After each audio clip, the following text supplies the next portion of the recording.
If the screen is flickering on your iPhone 16, 16 Pro, Pro Max, and the Plus, so in this video I will show you how you can fix this issue. Now first of all, just do a force restart on your iPhone. For that, just press and release the volume up button and the volume down button.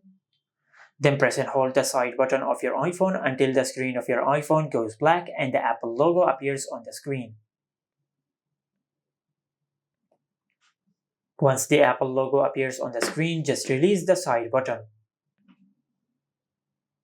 If the force restart did not fix your issue, then check for a software update, as this could be a software glitch. For that, just go to Settings, then tap on General. Under General, just tap on Software Update and check if you have any software update available. If you have any software update available, just update the software of your iPhone. But if this also did not fix your issue, then you might have a hardware problem with the screen of your iPhone. Just take your iPhone to the nearest service center and they will fix your issue.